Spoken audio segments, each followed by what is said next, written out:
Good evening.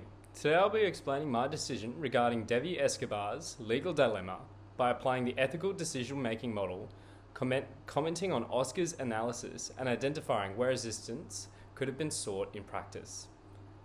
The situation revolves around Devi discovering that her aunt, Marelle, forced her signature to secure a mortgage on Devil's property, using the loan funds for personal gain. Devi wants to protect her property without reporting Marelle to the authorities, aiming to avoid a family conflict. The key values here include client confidentiality, acting in the client's best interest, and professional integrity. Rule 9 of the ASCR protects Devi's confidentiality, while Rule 4.1.1 obliges us to act in her best interests. Devi values her familial relationship and wishes to avoid irreparable harm to Marelle. Professionally, we must balance this with our duty to maintain public trust in the legal profession. Cases like LSC and Tempo illustrate how breaches of ethical standards can harm the profession's reputation. As a lawyer, I wish to uphold professionalism while respecting the client's wishes. Oscar's analysis also highlighted the importance of seeking experienced guidance, which I found valuable. ASCR Rule 9.2.3 permits disclosing confidential information in a confidential setting to obtain advice on ethical obligations.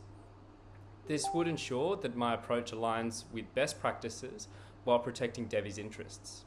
Ultimately, the drafted deed provides a solution that aligns with my goal of balancing professionalism with empathy for my client's situation. Reflecting on the data, I agree with Oscar that prioritizing Devi's interest is key. He raised the valid point that civil proceedings could add delays and uncertainty, which further supports avoiding courts at this stage.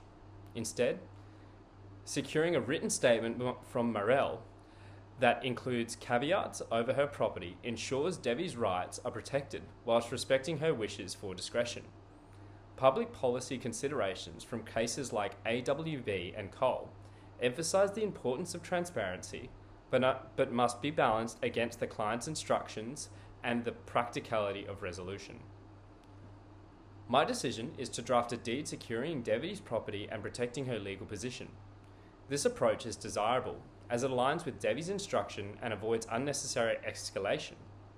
It's feasible because it promotes legal protection for Devi without requiring immediate legal action against Marelle. It's also sustainable as it maintains family harmony whilst ensuring Devi has recourse if Marelle fails to comply. Oscar's point about including a repayment timeline in the deed was insightful, and I've incorporated it to add accountability into our approach. In practice, I would seek guidance from an experienced colleague or ethics advisor as permitted by Rule 9.2.3 of the ASCR. Reviewing professional guidelines such as the ASCR and relevant case law ensures my decision is ethical and legally sound. Collaboration with peers like Oscar also helps me refine the decision-making process. Thank you very much.